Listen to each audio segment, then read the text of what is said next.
atau muntah darah atau nyeri perut yang tidak tertahankan dengan obat biasa, misalkan paracetamol yang biasa didapat nggih. Iya. Nah, kalau sudah itu tidak ngefek, segeralah ke rumah sakit. Ya, disarankan kenapa? Karena kita harus menyingkirkan masalah yang lain. Gitu loh. Bener nggak nih asam lambung? Jangan-jangan penyebabnya batu empedu Hmm. atau penyebabnya masalah jantung seperti itu. Hmm. Baik, dokter. Saya teringat pengen saya tekankan lagi dokter soal penyakit jantung ini dok, karena gejalanya mirip di area dada ya dokter, dan itu sangat Ya, berbahaya. ya. Mungkin perbedaan yang mendasar apa sih dok itu? Oke. Kalau pada penyakit jantung ya, Hmm. itu pasien sering merasa nyerinya itu menjalar lebih ke lengan kiri seringnya Mas. Jadi area-area sebelah tangan kiri.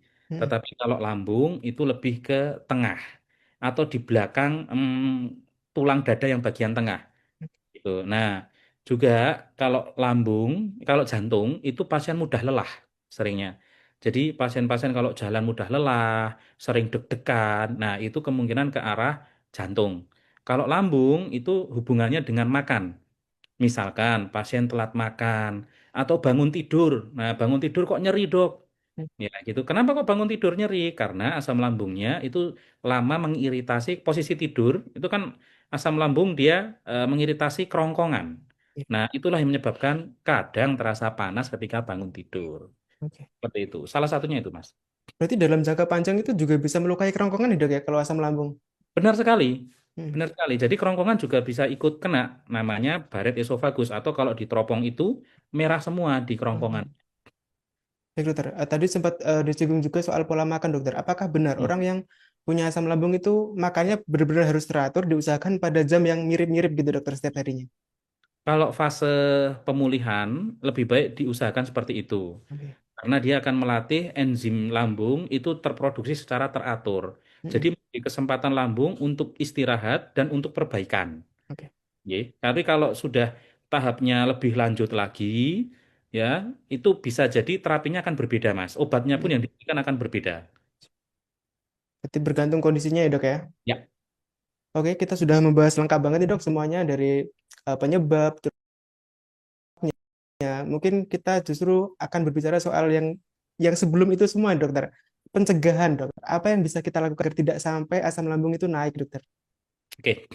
Nomor satu adalah lifestyle, gaya hidup, ya, atau kebiasaan gitu. Kebiasaan yang tadi kita sampaikan yaitu begadang, rokok, alkohol, minum kopi yang terlalu berlebihan, Hmm. itu lebih baik dihindari, ya. Stres yang terlalu berlebihan itu dihindari, Mas. Hmm. Memang tahap awal itu memang pencegahan akan lebih baik daripada mengobati. Hmm. Ya, kemudian jika memang sudah terlanjur nih, dok saya sudah ada keluhan nih, harus bagaimana nih? Lebih baik segera ke dokter untuk kami periksa. Apakah benar itu masalah lambung atau masalah yang lain? Itu, Mas. Jadi makanan juga dikontrol, itu juga harus, ya.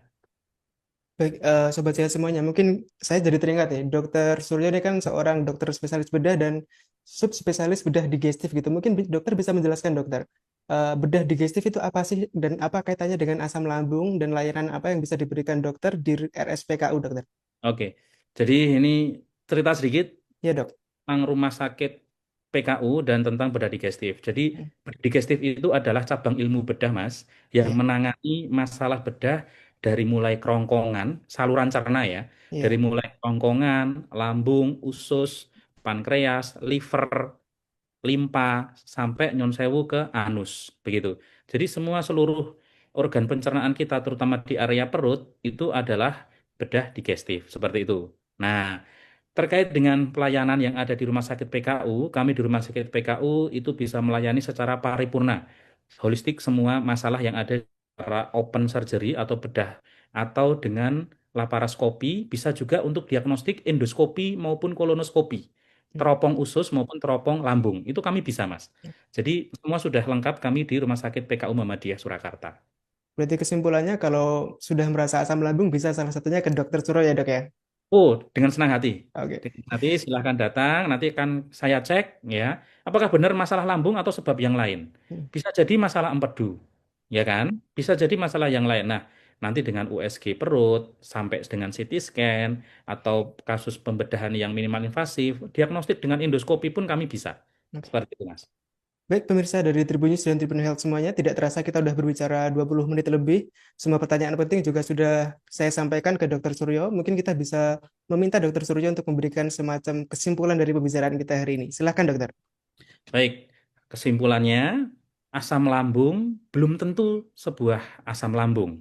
Yang sering di masyarakat dengar ya, itu asam lambung bisa juga masalah batu empedu, bisa juga masalah iritasi lambung, bisa juga masalah jantung. Jika sobat sehat semua mengalami keluhan tersebut, silakan datang ke fasilitas medis terdekat atau bisa langsung ke Rumah Sakit PKU Muhammadiyah Surakarta. Bisa langsung bertemu saya atau dengan praktisi kesehatan yang lain, silahkan. Kami dengan senang hati akan membantu menyelesaikan masalah kesehatan Anda, gitu. Baik dari diagnostik sampai ke terapeutik. Yang penting adalah tetap sehat dan menjaga lifestyle kita supaya sehat selalu. Download Tribun X sekarang. Menghadirkan lokal menjadi Indonesia.